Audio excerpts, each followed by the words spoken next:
A day in my life as a tomboy person.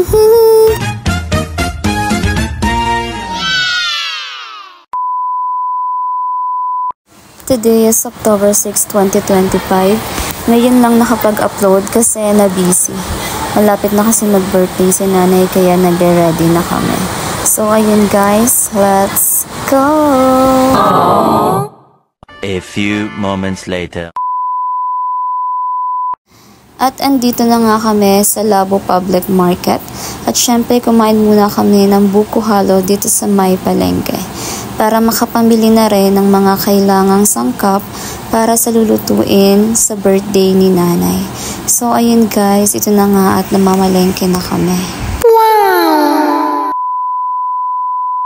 Ayun guys, tapos na kami mamalengke at ayun nga sinasali na ni Edsel ang aming mga pinamili. So after nyan is bumiyahe kami papunta sa Daet, Camarines Norte para bumili ng cake ni nanay sa Red Ribbon kasi masarap daw dito eh. At ayun nga guys, finally nakauwi na rin kami. At ayan, nalinisan na rin ng isda na lulutuin para bukas. At syempre, ayan, nagsasangkot siya na sila. Ayan ang mga cooker, shout out sa inyo and thank you so much! What?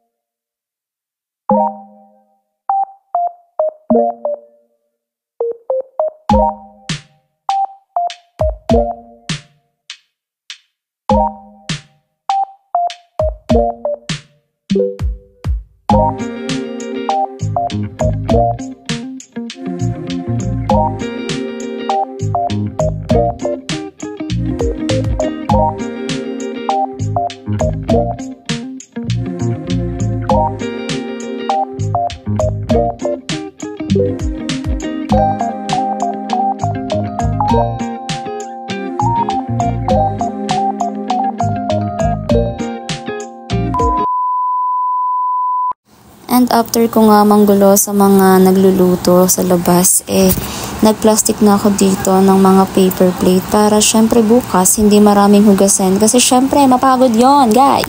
Ayaw, di ma!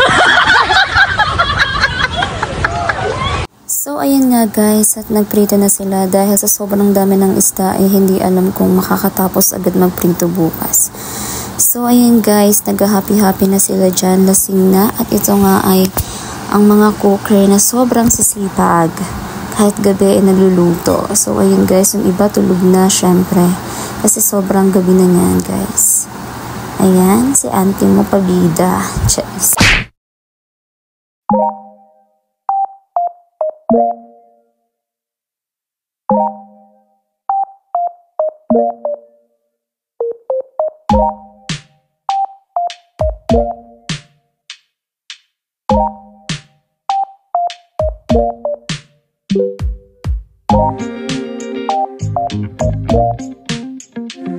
So ayun nga guys, at si auntie mo ay gagawa daw ng buko salad.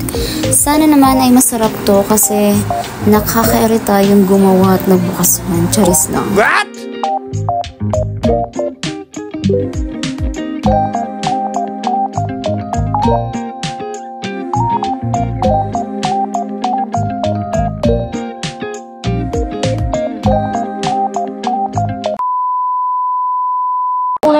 Idol! Papicture idol!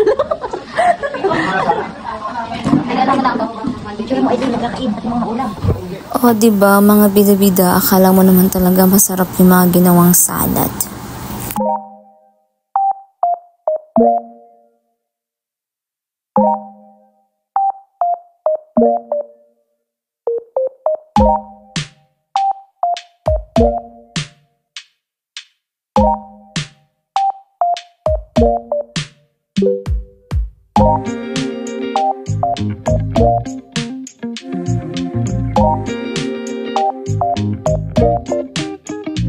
A few moments later.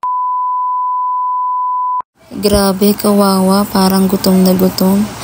Yun lang po for today's video. Thank you for watching. Bye!